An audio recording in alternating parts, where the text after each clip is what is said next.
নমস্কার। আশাময়ী নারীর আরেকটি পর্বে আপনাদের স্বাগত জানাই। কেমন আছেন বন্ধু? আশা করি নিশ্চয়ই ভালো। তাহলে আসুন বন্ধু, অনুষ্ঠানের শুরুতে একটি ভিডিও দেখি। কল্পনা করুন যে আমাদের জীবন হচ্ছে একটি দাঁড়িপাল্লা, যার অনেকগুলো থালা আছে।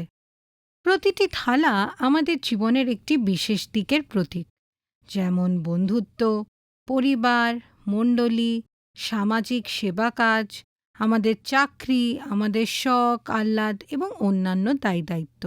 আমাদের মনে হয় ভারসাম্যপূর্ণ জীবন মানে হলো সব থালাগুলো সমানভাবে পূর্ণ রাখা, তাই তো?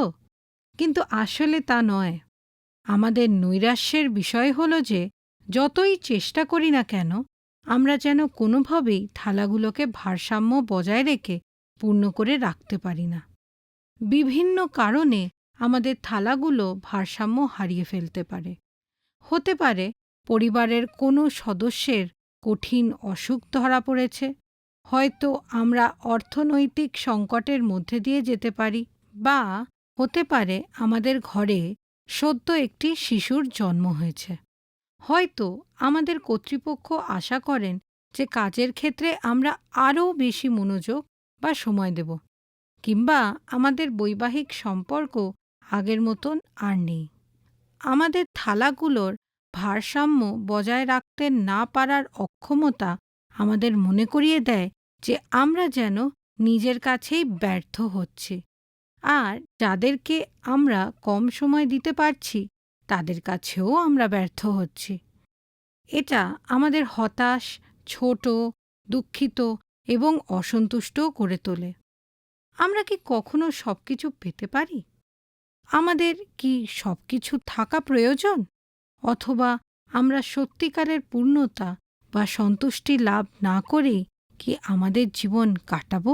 খ্রিস্টীয় জীবনে ভারসাম্য বজায় রাখা একটি চ্যালেঞ্জ। তা আমরা যদি ঘরের বাইরে কাজ করার মহিলা হই, বা এমন একজন মা হই যে সন্তানদের লালন পালন করার সাথে সাথে হয়তো ঘরে বসে ব্যবসা করার দায়িত্বও পালন করছি। অথবা একজন প্রাপ্তবয়স্ক মহিলা যিনি সন্তান মানুষ করা থেকে আরেকটি নতুন জীবনযাত্রার দিকে পা বাড়াচ্ছেন। পরিবার, ঘরের কাজকর্ম, বাইরের কাজ এবং নিজের দেখাশোনা করার মধ্যে ঘুরপাক খেতে খেতে আমরা আমাদের শান্তি, আনন্দ এবং পূর্ণতার স্তরকে প্রভাবিত করি। আমাদের সমাজের বহু বিষয়ের সাথে তাল মিলানোর চেষ্টায় আমরা প্রায়ই একটি সন্তোষজনক জীবনের ভারসাম্য খুঁজে পেতে ব্যর্থ হই। আমরা বেশি কিছু করতে যাই, অথবা আমাদের মনের উপর চাপ সৃষ্টি করা বিষয়গুলির বদলাতে গিয়ে আমাদের হৃদয়ের জন্য সবচেয়ে গুরুত্বপূর্ণ কাজগুলো করতে আমরা কিন্তু ভুলেই যাই। কখনো কখনো আমরা পুরোপুরি চেষ্টা করাই ছেড়ে দিই, নিজেদেরকে অন্যদের দ্বারা প্রভাবিত হতে দিই। এর ফলে আমরা কিছু ক্ষেত্রে সফল হলেও অন্য ক্ষেত্রে পরাজিত হই, আর তাতেই আমাদের মনে অপূর্ণতার অনুভূতি জন্ম নেয়।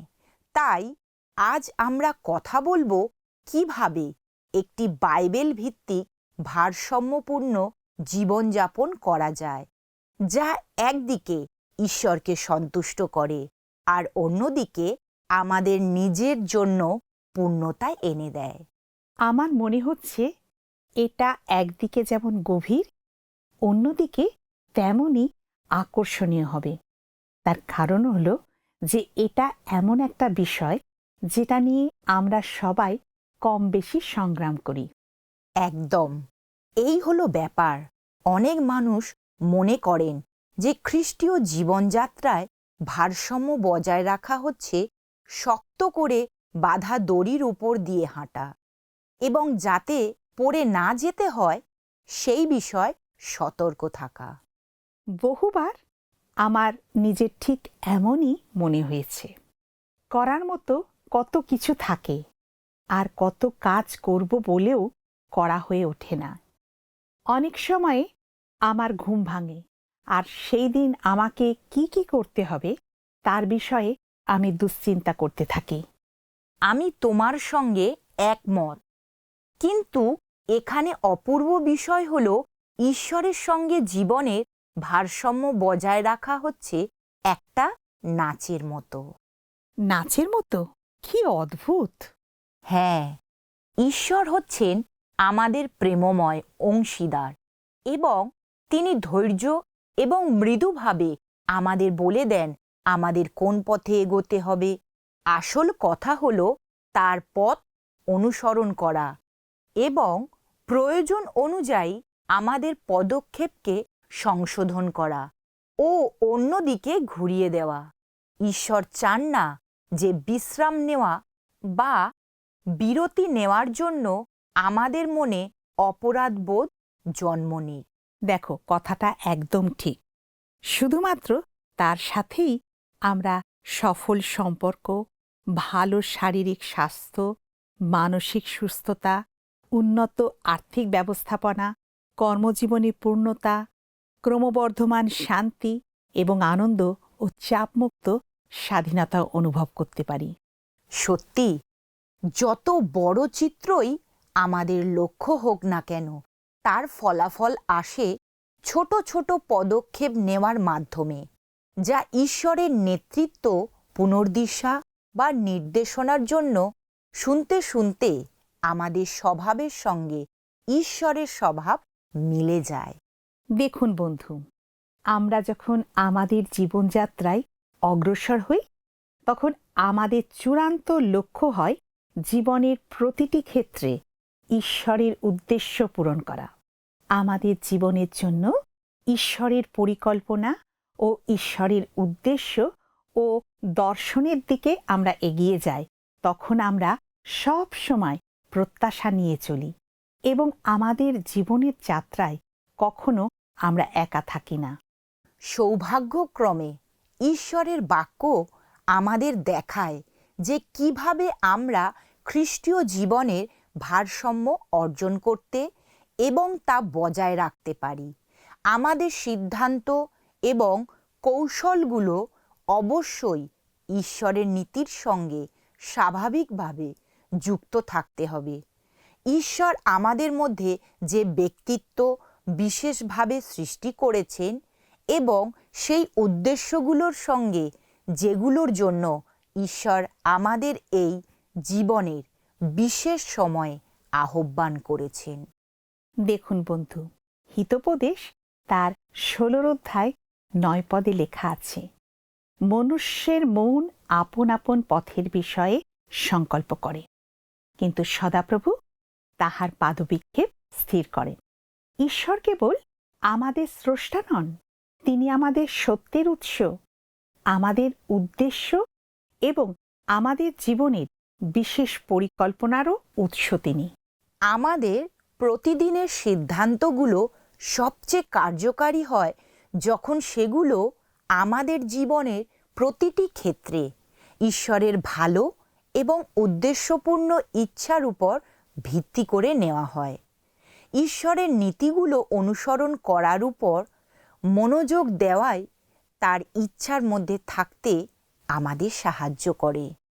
দেখুন, কখনো কখনো যেসব কাজের জন্য আমরা আহত হই সেগুলো আমাদের প্রত্যাশা অনুযায়ী হয় না, কিন্তু ঈশ্বরের দৃষ্টিতে আমাদের জীবনের জন্য যা সেরা তাই হয়।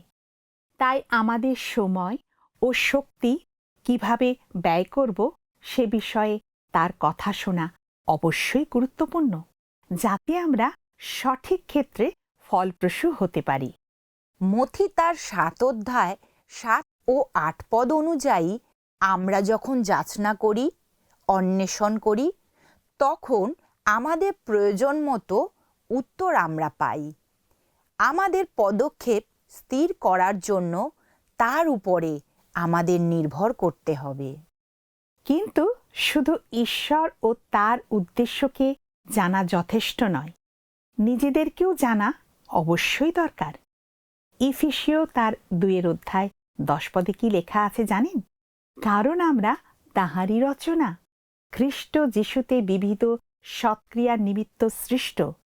সেগুলি ঈশ্বর পূর্বে প্রস্তুত করিয়াছিলেন, যেন আমরা সেই পথে চলি।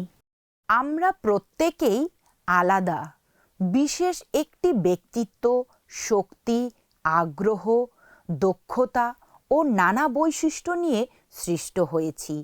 আমাদের জীবনের মূল্যবোধ, অভিজ্ঞতা ও আহ্বানও ভিন্ন ভিন্ন। তাই যা একজনের জন্য ভালোভাবে কাজ করে, সেটা অন্যজনের জন্য বাস্তবসম্মত নাও হতে পারে। দেখুন বন্ধু, যদি আমরা এমন সব সিদ্ধান্ত নিতে নিতে জীবনে ভারসাম্য আনার চেষ্টা করি, যার বিষয়ে অন্য কেউ ভালো বলেছে, কিন্তু যা আমাদের ব্যক্তিত্ব বা বর্তমান জীবনধারার সঙ্গে খাপ খায় না, তাহলে আমরা দেখব কিছু জিনিস কিন্তু কাজ করছে না। এতে আমাদের মনে আরও চাপ সৃষ্টি হবে এবং শেষ পর্যন্ত আমরা হয়তো হাল ছেড়ে দেব, কারণ যা আমাদের জন্য স্বাভাবিক বা বাস্তবসম্মত নয়, তা ধরে রাখা মুশকিল হয়ে পড়ে। যেমন আমাদের মধ্যে হয়তো কেউ ভোরবেলায় ঘুম থেকে উঠতে পারেন না, সুতরাং তার জন্য দিনের পরে কোনো সময়ে প্রার্থনায় বসা উপযুক্ত হতে পারে। হয়তো আমাদের বলা হয়েছে যে মাসভিত্তিক একটি পরিকল্পিত কাজের তালিকা রাখা উচিত, কিন্তু আমাদের মধ্যে কিছু জনের জন্য প্রতিদিনের শুরুতে কোনো কাজগুলো সেই দিন সবচেয়ে ভালোভাবে করা যাবে, সেটা সময়, শক্তি ও অগ্রাধিকার অনুযায়ী ঠিক করা অনেক সহজ। আমাদের মধ্যে কেউ কেউ পরিস্থিতি ও প্রয়োজন অনুযায়ী দায়িত্ব ভাগ করে দিতে, কাউকে সাহায্যের জন্য নিয়োগ করতে কিংবা কিছু কাজ একেবারে কিছুদিনের জন্য ছেড়ে দিতে হতে পারে। জানো, আমাদের এমন অনেক পরিবার, পরিজন, বন্ধু আর আশেপাশের মানুষ থাকবে যারা মনে করবে তাদের পরামর্শটাই সেরা, আর কাজটা কিভাবে বা কখন করলে ভালো হবে তা তারা জানে। আর সত্যি বলতে চারিদিকে অনেক ভালো ভালো পরামর্শ পাওয়া যায়, কিন্তু প্রত্যেকের জীবনে ঠিক কী কাজ করবে তার একমাত্র বিশেষজ্ঞ হলেন ঈশ্বর এবং আপনি নিজে। বাইরের দিকটা আমরা ঠিকভাবে কিভাবে সামলাতে পারব সেটা বোঝা খুব গুরুত্বপূর্ণ, যাতে ভেতরের শান্তিটা বজায় থাকে। এই বোঝাটাই ভারসাম্য গড়ে তোলার এবং তা ধরে রাখার জন্য একেবারে অপরিহার্য। দেখুন, কি কি কাজ আমাদের জন্য সহজ, সেটা কিছু সময় নিয়ে পর্যবেক্ষণ করা এবং সেই ক্ষমতা কিভাবে আমাদের দিন পরিকল্পনা করতে আরও কার্যকারীভাবে ব্যবহার করা যায়, সেটা বোঝা হলো একটা ভালো অভ্যাস যা আমরা করে থাকি। আমাদের বুঝতে হবে দিনের কোন সময়টা আমাদের জন্য উপযুক্ত, কোন কাজ করতে আমাদের কেমন লাগে, আর সবচেয়ে গুরুত্বপূর্ণ হলো কি কি আমাদের জন্য উপযুক্ত হলেও অন্যদের জন্য কাজ করে না। আর ভুলে যাবেন না, আনন্দ দেয় এমন কাজগুলো আমাদের করতে হবে। আমরা ভালোবাসি এমন কোনো কাজটা অনেক দিন করিনি, কোনো কাজটা চেষ্টা করে দেখার বিষয়ে আমরা বেশ কিছু সময় ধরে চিন্তা ভাবনা করছি। কোনো কাজ আমাদের মনে অর্থ ও উদ্দীপনা নিয়ে আসে। নিজেকে জানার একটি গুরুত্বপূর্ণ দিক হলো কি জিনিস আমাদের জীবনে অর্থবহ, সেটা বোঝা এবং আমাদের সময়ের মধ্যে সেটাকে সন্নিবেশিত করা, যাতে আমরা সত্যিকার অর্থে জীবনযাপন করতে পারি। অন্যরকম হওয়াটা খারাপ কিছু নয়। আমরা ইচ্ছাকৃতভাবে এভাবেই সৃষ্টি হয়েছি। ভাবুন তো, এটা কত আশ্চর্যজনক। পার্কে সিটের কথা মনে আছে? হ্যাঁ, নিশ্চয়ই। কি মজা হতো বলো তো। বেশিরভাগ সময়ে যখন আমরা সিটের বিষয়ে ভাবি তখন আমাদের দুই দিকে দুটি বসার জায়গা সহ একটা লম্বা তক্তার কথা মনে হয়। আর ছোটবেলায় সেটা চড়ার সময় যখন আমরা ওপর থেকে জোরে নিচে নেমে আসতাম তখন মনে হতো আমরা যেন আমাদের পেটকে আকাশেই ছেড়ে এসেছি। একদম ঠিক বলেছ। ওটার ওঠানামাগুলো ছিল দারুণ মজার। আমরা হাসতে হাসতে একেবারে হাঁপিয়ে যেতাম। অবশ্যই এটা হতো তখনই যখন সিটের দুদিকে বসে থাকা দুজনেরই একই রকম আকার এবং ওজন হতো। একদম আমরা জানি যদি সিটের দুই প্রান্তে বসা দুজনের ওজন একেবারে ভিন্ন হয় তাহলে সেটা মোটেও সহজ হয় না, আর সেটাতে মজাও পাওয়া যায় না। সিটটাতে তখন একটা অবস্থায় আটকে থাকে। একজন তার ক্লান্ত পা নিয়ে নিচে মাটিতে আটকে থাকে, আর একজন নেমে আসতে না পেরে আকাশে ঝুলে থাকে। আমরা কি এটা ঠিক করতে পারি? হ্যাঁ, দুজনের মধ্যে যে বড় সে সাধারণত মাঝখানের দিকে সরে আসে, জানেন বন্ধু, যাতে ভারসাম্যটা একটু ভালো হয়। তখন সিটটা ঠিকভাবে কাজ করে। অবশ্যই সিটে না বসে থাকার জন্য আমাদের পেছনের দিকটা ব্যথা করবে, কিন্তু ওইভাবে বসলে কাজ হবে। ঠিক, আমাদের সিটে ওঠানামার মজার পিছনে যে বৈজ্ঞানিক ব্যাখ্যা আছে সেটা হলো ভরের কেন্দ্র বা সেন্টার অফ মাস। যদি আমরা ভরের কেন্দ্রকে ঠিক কবজার কেন্দ্রস্থলে আনতে পারি তাহলে সিটটা ভারসাম্য বজায় রাখতে পারবে। কিন্তু আমাদের জন্য এর অর্থ কি হয়? সিট এই সমস্যাটা আমাদের জীবনের সব ক্ষেত্রেই প্রযোজ্য হয়। যদি আমরা নিজেদের মধ্যে আমাদের কেন্দ্রটা খুঁজে নিতে পারি তাহলে জীবন অনেক সহজেই ভারসাম্য পাবে। অন্যদের প্রভাবে শুধু ওঠানামা করে যাওয়া বা অন্যদের ভারসাম্য রাখতে গিয়ে নিজেকে অস্বস্তিকর অবস্থায় ফেলে দেওয়ার চেয়ে এটা আমাদের জন্য অনেক ভালো। দেখুন বন্ধু, কখনো কখনো আমাদের মনে হতে পারে যে আমাদের কিছু কাজ করা উচিত বা নির্দিষ্টভাবে কিছু করা দরকার, কিন্তু সেটা হয়তো আমাদের বর্তমান সময় বা পরিস্থিতির জন্য সবচেয়ে ভালো নয়, এমনকি সম্ভব নাও হতে পারে। যদি আমাদের প্রত্যাশাগুলো আমাদের সামর্থ্য বা সময়ের সঙ্গে না মেলে তাহলে আমরা নিজের ওপর এমন চাপ দেব যেটা দেওয়া কোনো মতেই উচিত নয়। উপদেশক ৩ অধ্যায় ১ম পদ বলে, সকল বিষয়েরই সময় আছে ও আকাশের নিচে সমস্ত ব্যাপারের কাল আছে। তাই তার বাক্য থেকে জ্ঞান অন্বেষণ করার মাধ্যমে এবং নিজের জীবনের এই সময়টা নিজের গঠন আর বাস্তব প্রয়োজনের আলোকে এগুলোর উপর চিন্তা করার মাধ্যমে আমাদের উচিত ভাবনাগুলোর প্রার্থনার মাধ্যমে প্রভুর কাছে তুলে ধরা খুবই জরুরি। সম্ভবত এই সময়টাই শারীরিক পরিবর্তন বা সীমাবদ্ধতার কারণে আমাদের স্বাভাবিক কাজের ধরন বা রুটিন আগের মতো রাখা আর সম্ভব হচ্ছে না। অথবা হতে পারে কোনো প্রিয়জনের দেখাশোনা করতে বা নতুন কাজের দায়িত্বের কারণে আগের চেয়ে আমরা নিজের জন্য অনেক কম সময় পাচ্ছি। অথবা আমরা হয়তো এক পরিবর্তনের সময়ের মধ্যে দিয়ে যাচ্ছি। আমাদের সবাইয়ের কিছু সাধারণ লক্ষ্য থাকে এবং কিছু ভিন্ন প্রয়োজনও থাকে যা নির্ভর করে আমাদের কর্মজীবনের পথ অনুসরণ করার সময়, সন্তান পালন করার সময় বা বড় হওয়া সন্তানদের সঙ্গে সম্পর্ক রাখার সময়ের উপর।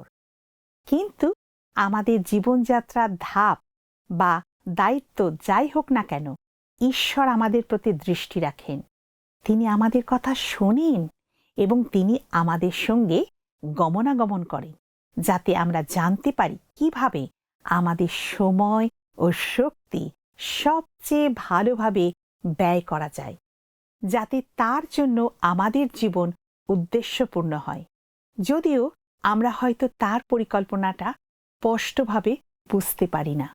আপনি জানেন, ঈশ্বরের ভারসাম্যের ধারণা আমাদের ধারণা থেকে অনেক আলাদা।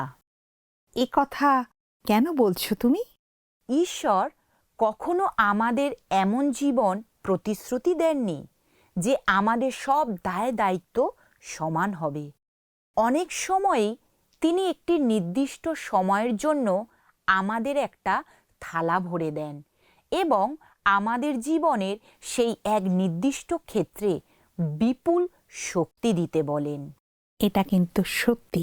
জানেন বন্ধু, আমাদের অগ্রাধিকারগুলো পর্যালোচনা করার এবং ঈশ্বরের কাছে পরিবর্তন সম্পর্কে প্রার্থনা করার একটি সময় থাকে। তিনি হয়তো আমাদের কাজের পরিবর্তনের দিকে চালিত করতে পারেন, অথবা আমাদের সময়সূচি বদলাতে সাহায্য করতেও পারেন। আজকের দিনে মায়েরা এমন কিছু বিশেষ চ্যালেঞ্জের মুখোমুখি হন যা এই ভারসাম্য রাখার কাজকে সত্যি কঠিন করে তোলে।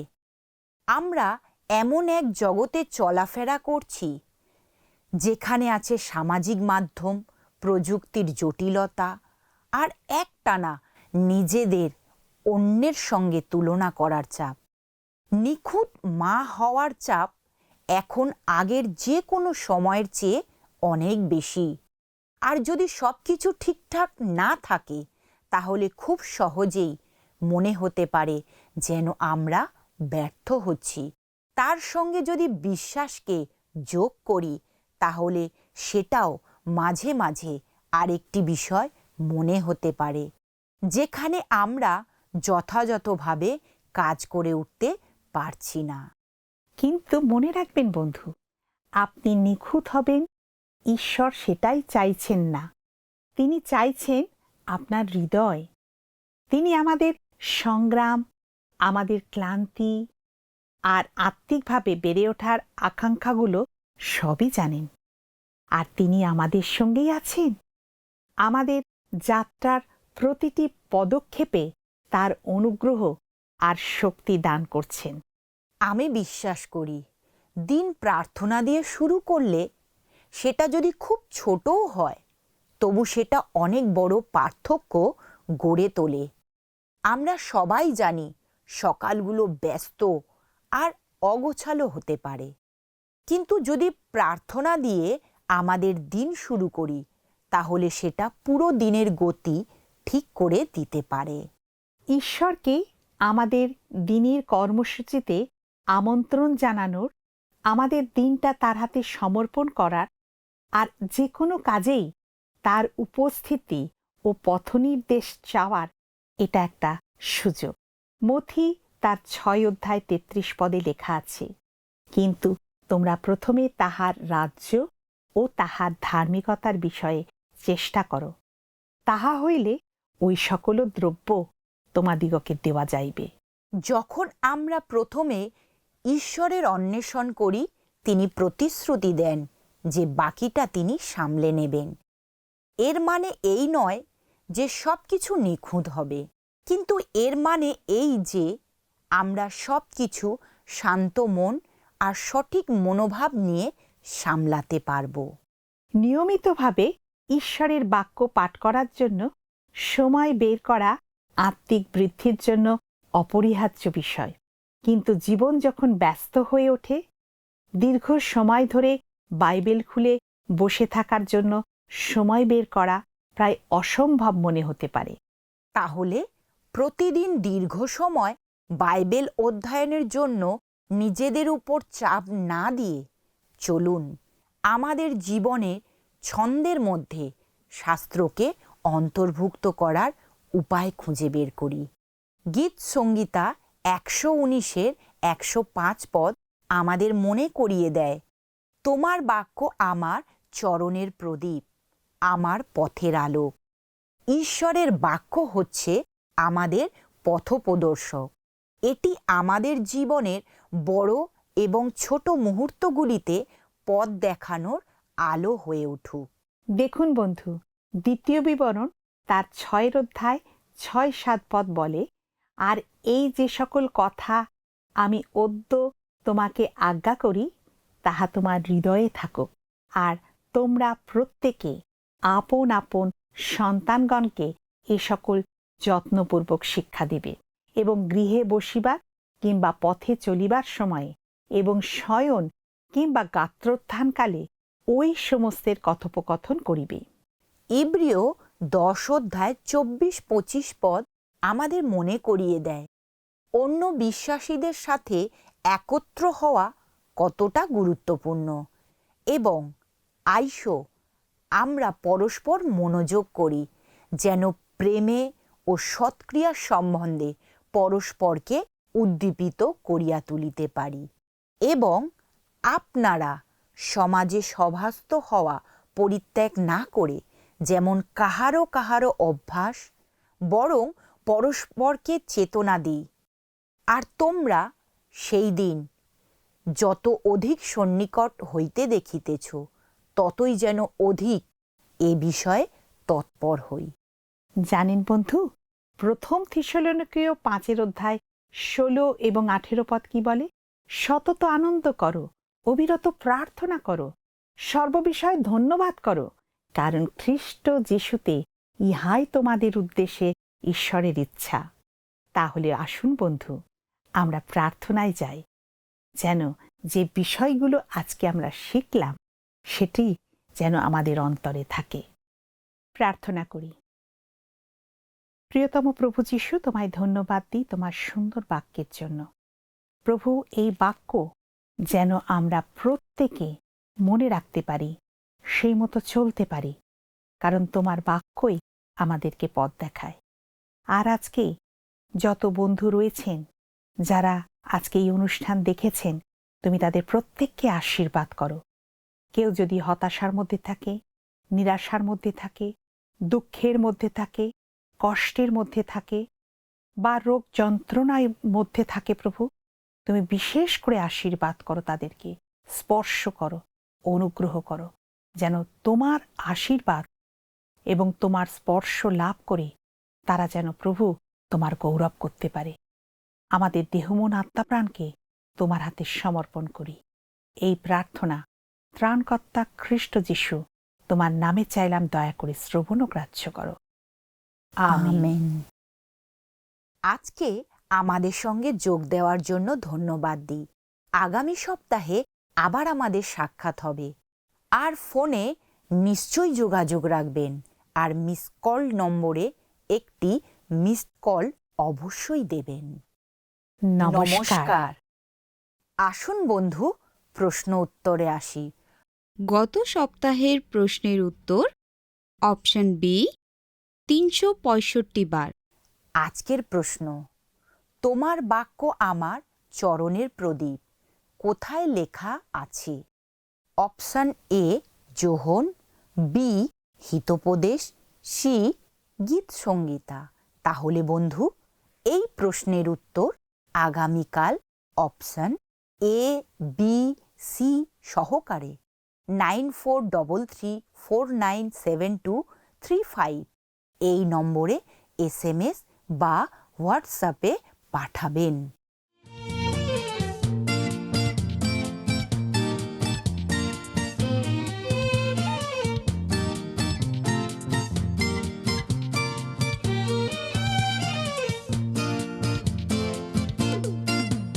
আমরা যীশু খ্রিস্টের অগ্রদূত, তার আলোক বর্তিকা, তার ধর্মরাজ্যের সেনাদল, তার গত সপ্তাহের আমাদের বিজয়ী দর্শক বন্ধু হলেন শিউলি বাগ, দক্ষিণ 24 পরগনা থেকে।